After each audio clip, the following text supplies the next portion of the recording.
Assalamualaikum warahmatullahi wabarakatuh. Halo anak-anak semua, bagaimana kabarnya hari ini? Semoga kita semua selalu dalam keadaan sehat dan dilindungi oleh Allah Subhanahu wa taala. Baik, di sini Kakak akan memperkenalkan diri Kakak. Nama Kakak adalah Ayomi Salsabila, Kakak mahasiswi program studi PGMI semester 2. Kakak kuliah di STIT Hidayatun Najah, Bekasi. Hari ini, insya Allah kita akan membahas tentang kelahiran dan masa pertumbuhan Rasulullah. Tujuannya adalah agar kita semua tahu tentang sejarah mengenai kelahiran dan masa pertumbuhan Rasulullah. Kelahiran Rasulullah. Jadi, Rasulullah dilahirkan pada hari Senin pagi, 9 Rabiul Awal, tahun Gajah, bertepatan dengan tanggal 20 atau 22 April tahun 571 Masehi. Rasulullah dilahirkan dari suku Quraisy, yaitu suku yang paling terhormat dan terpandang di tengah masyarakat Arab pada waktu itu. Rasulullah lahir dalam keadaan yatim, karena bapaknya, yaitu Abdullah, telah meninggal ketika ibunya, Aminah, mengandungnya dalam usia 2 bulan. Setelah Rasulullah lahir, ibunya segera membawa bayi tersebut kepada kakeknya, yaitu Abdul Muthalib. Kakeknya sangat senang mendengar berita kelahiran cucunya. Lalu bayi tersebut dibawa ke dalam Ka'bah. Kemudian kakeknya Rasulullah berdoa kepada Allah dan bersyukur kepada Allah. Kemudian anak tersebut diberi nama Muhammad. Lalu pada hari ke-7 setelah kelahirannya, Rasulullah dikhitan. Selanjutnya, kehidupan Rasulullah di Bani Sa'ad. Selain ibunya, Rasulullah juga disusukan oleh Suwaibah, yaitu budak Abu Lahab. Kemudian terpilihlah seorang wanita yang bernama Halimah binti Abi Zu'aib dari suku Sa'ad bin Bakar yang kemudian lebih dikenal dengan panggilan Halimah As-Sa'diyah. Setelah Halimah As-Sa'diyah setuju untuk menyusukan Nabi Muhammad, kemudian bayi itu, yaitu Nabi Muhammad, disusui di perkampungan Bani Sa'ad. Peristiwa pembelahan dada, Syaqqus Sadr. Jadi, pada saat Rasulullah berusia 5 tahun dan saat beliau masih dalam perawatan Halimah As-Sa'diyah di perkampungan Bani Sa'ad, terjadilah peristiwa besar yang sekaligus menunjukkan tanda-tanda kenabiannya. Peristiwa itu disebut juga atau dikenal juga dengan istilah pembelahan dada, yaitu Syaqqus Sadr.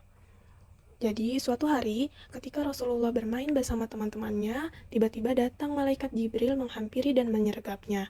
Lalu, Nabi Muhammad dibaringkan, kemudian dadanya dibelah, lalu hatinya diambil, selanjutnya dikeluarkan segumpal darah darinya, seraya berkata, "Inilah bagian setan yang ada padamu." Kemudian hati tersebut dicuci di bejana emas dengan air zam-zam, setelah itu dikembalikan ke tempat semula.